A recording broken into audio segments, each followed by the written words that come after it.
Hari ini kita bisa menjadi saksi bagaimana sejarah dibuat ketika Indonesia berhasil lolos ke babak semifinal dan menghadapi tim yang kuat, yaitu Uzbekistan yang secara catatan memang belum pernah kalah dan juga bahkan belum kebobolan.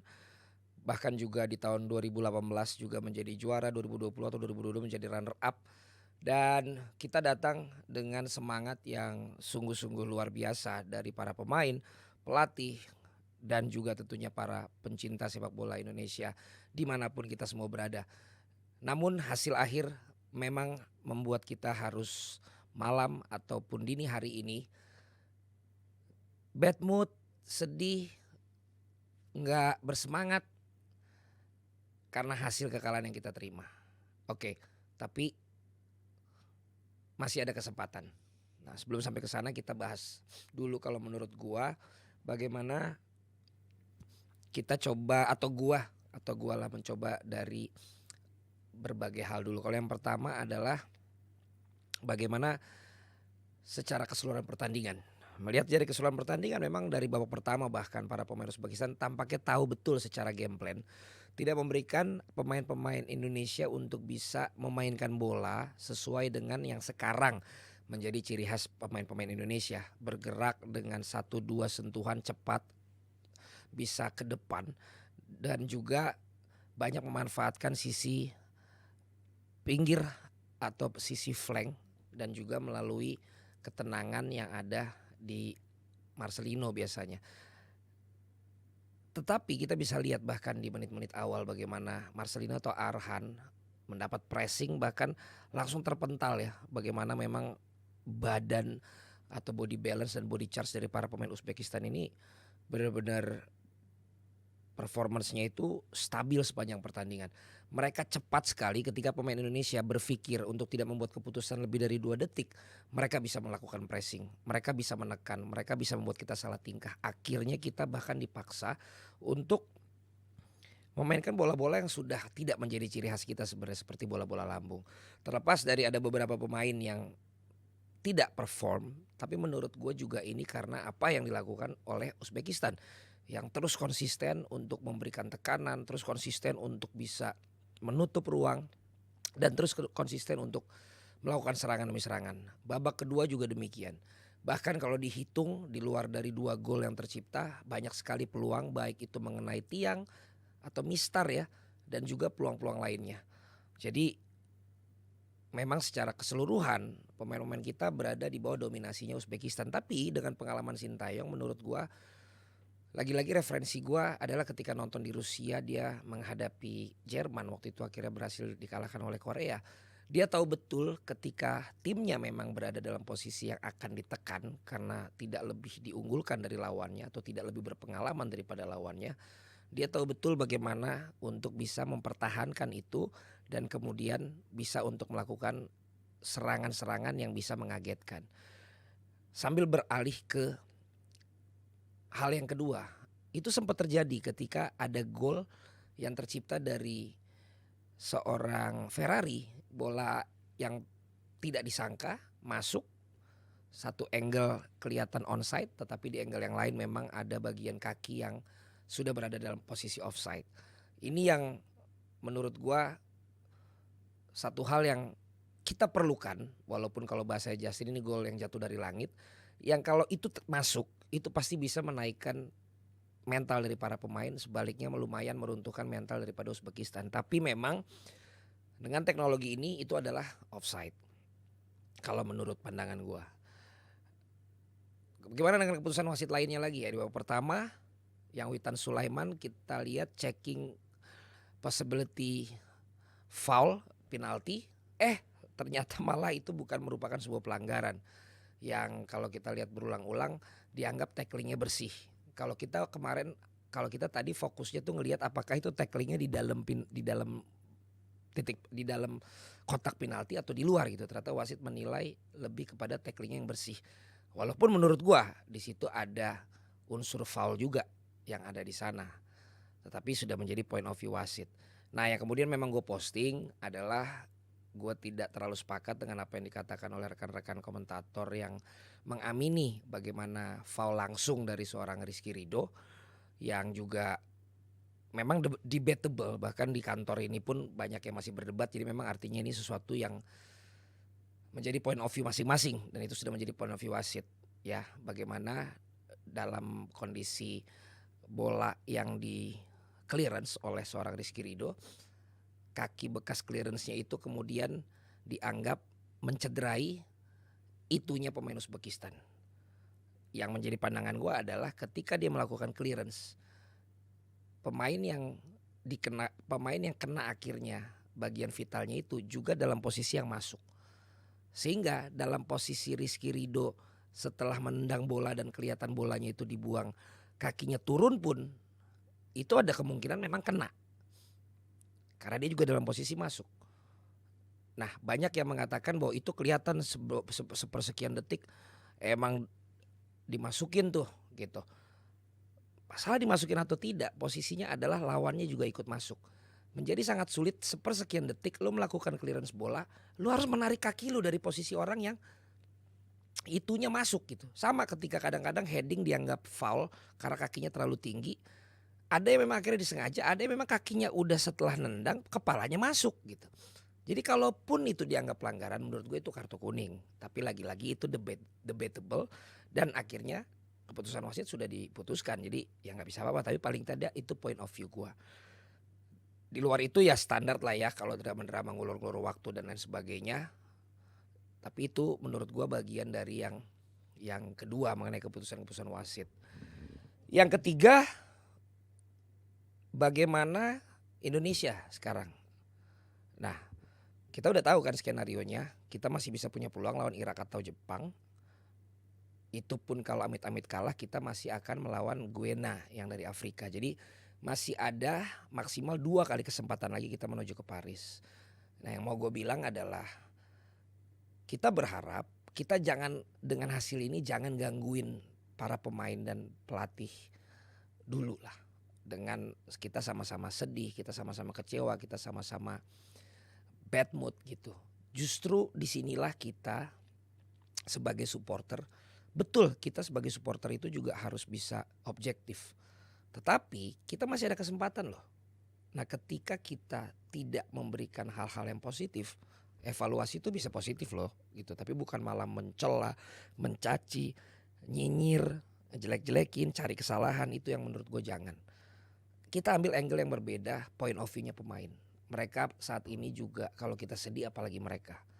Kita perlu mempercayakan apa yang akan dilakukan oleh Coach Sintayong dan staf kepelatihan serta juga kepengurusan bagaimana mereka menyemangati pemain lagi. Nah, tugas kita menurut gua adalah kita tetap memberikan support. Kita tetap percaya bahwa mereka akan melakukan sejarah yang baru lagi.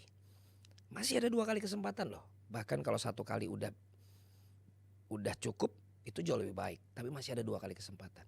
Jadi kenapa enggak kita sama-sama tetap memberikan dukungan kita. Seperti apa sih dukungan kita? Kita tidak posting yang menjatuhkan pemain kita, yang mencaci maki gitu loh.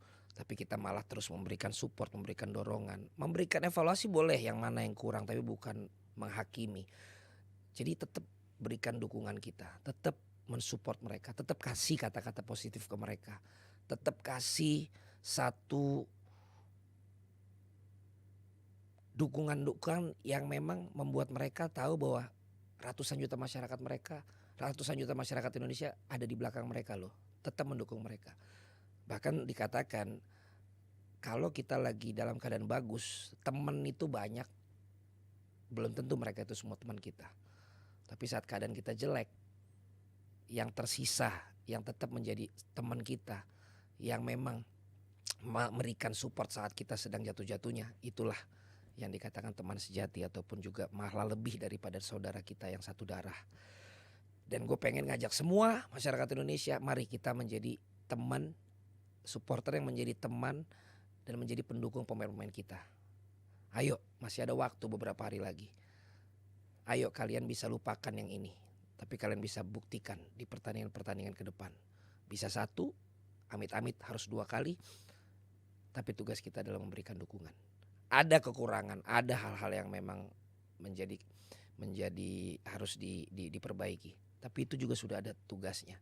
Percayalah, seperti lu ketika lu sedang dalam jatuh-jatuhnya, ada orang yang memberikan dukungan kepada lu pasti akan merasa bahwa lu tidak sendirian, lu pasti merasa bahwa lu mendapat support, itu pasti akan membuat lu jauh lebih bersemangat.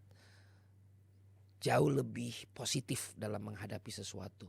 Itulah yang kita harus berikan kepada pemain-pemain kita. Nah, ini nyangkut sedikit, bukan mengkritik tapi lebih point of view gua. Hal yang keempat adalah menurut gua, teman-teman gua yang kemarin bertugas, khususnya yang komentator panditnya, harusnya menurut gua harus bisa lebih memberikan semangat kepada penonton.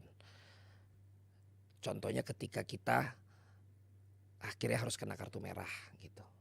Itu adalah momen dimana kita harus tetap terima, tapi kita harus bisa memberikan aura positif. Terus juga pada saat tinggal 16 menit extra time, sebenarnya bukan tinggal 16 menit loh, itu adalah tambahan waktu yang luar biasa banyak. Yang referensinya bisa sangat banyak untuk diberikan kepada penonton kita, bahwa 16 menit itu banyak sekali pertandingan-pertandingan dalam sepak bola yang bisa membuat perubahan pertandingan dan perubahan hasil. Banyak referensinya. Kemarin hampir 3-sama Spurs lawan Arsenal. Piala Dunia 2-0 jadi 2-sama, 3-2, 3-sama, hampir kalah, akhirnya adu penalti. Rekor-rekor pemain bisa mencetak gol dalam 15 menit. Berapa gol itu ada. Bahkan juga kalau bisa dibilang cukup ya meyakinkan 1 gol aja dulu, itu bisa merubah juga tensi pertandingan. Karena gue yang lagi nonton bareng itu akhirnya kalau ada orang yang memang sudah punya sifat yang udah gak mungkin lah 16 menit gitu, akhirnya terafirmasi untuk kayaknya emang gak bisa gitu. Tapi ketika kita memberikan semangat itu, nah itulah yang membuat penonton kita bisa bener juga ya, gue harus nonton sampai habis, gue harus support gitu. Karena emang bener juga nih yang dibilang, masih bisa nih gitu. Malah jadi tidak terafirmasi kalau emang udah gak mungkin lah, ini mah emang kayak begini nih gitu. Tapi itu hanya point of view gue. Maaf kalau gue salah, maaf kalau teman-teman tidak sependapat, tapi itu hanya point of view gue. Yang saat gue jadi penonton kemarin sama ribuan teman-teman di Kemenpora, itu jadi kayak jadi ikut lemes gitu. Ya itu hanya just my 2 cents lah kira-kira. Nah, jadi itu yang bisa gue sampaikan di episode kali ini. Secara hasil mengecewakan, tapi memang mereka lebih dominan. Keputusan-keputusan wasit, beberapa VAR, ada yang memang menurut gue pas keputusannya, ada yang menurut gue bisa diperdebatkan. Yang ketiga adalah janganlah kita nyerah, jangan kita mencaci, kita harus memberikan support. Karena teman yang baik adalah ada saat kita susah maupun juga senang.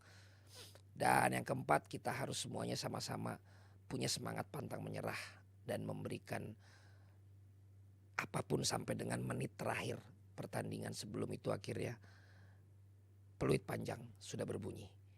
Begitupun juga dengan kehidupan lo di tiap-tiap masing-masing. Terima kasih untuk 12 juta gulungan viewers yang menyaksikan tayangan Indonesia Live Reaction kemarin. Ketika gue sampaikan ke tim, setelah pernah 1 juta, pengen 3 juta, pengen 5 juta, pengen 7,5 juta, pengen 10 juta. Awalnya tentu mikirnya berat gitu.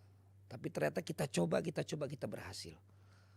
Walaupun sekarang kalau gue juga kasih target lagi pasti pada pusing lagi. Tapi itulah kita. Yang penting kita harus tetap coba. Sama seperti tim nasional Indonesia ini. Live reaction ini dulu waktu gue ajukan, jarang ada yang, teman-teman di sini tuh jarang yang percaya ini bisa jadi sesuatu yang berhasil. Sekarang live reaction YouTube banyak yang buat, bahkan official broadcaster pun buat reaction. Kenapa? Karena kita yakin terhadap sesuatu yang kita tahu bahwa ini pasti ada value-nya dan pasti mungkin terjadi. Seperti Indonesia masih ada kesempatan bisa tetap lolos. Begitupun juga lu saat ini yang mungkin sedang punya ide baru, dianggap sama orang itu ide yang jelek, ide yang bobrok, lu coba aja. Karena lu gak akan pernah tahu ketika itu akan berhasil. Kalaupun paling jeleknya apa ya? Paling jeleknya gagal. nggak kenapa-napa juga. Atau saat ini lu juga sedang dalam keadaan yang kayak Indonesia nih, akhirnya kalah, perlu untuk bangkit lagi dalam kehidupan lo, ya lu coba. Banyak contoh di olahraga yang kita bisa lihat berbalik dengan begitu cepat, yang tadinya kalah bisa jadi menang gitu. Yang tadinya keserang bisa jadi nyerang. Itu semua tergantung lo. Jadi mudah-mudahan semangat yang gue bilang ini bisa jadi semangat buat kalian juga. Dan mudah-mudahan nyampe, semangat ini juga nyampe ke pemain-pemain kita. Tetap support Indonesia di juara 34. Tetap support kita masih bisa lolos ke Olimpiade Paris 2024. Valentino Jebret Simanjuntak, terima kasih yang sudah mendengarkan, menyimak. Sekali lagi respect untuk kalian semua. Dan mohon maaf kalau ada hal-hal yang gua katakan tadi yang mungkin gak pas di lo, tapi nanti lo bisa tulis di kolom komen apa kira-kira pendapat lo. Terima kasih. Siapa kita? Indonesia.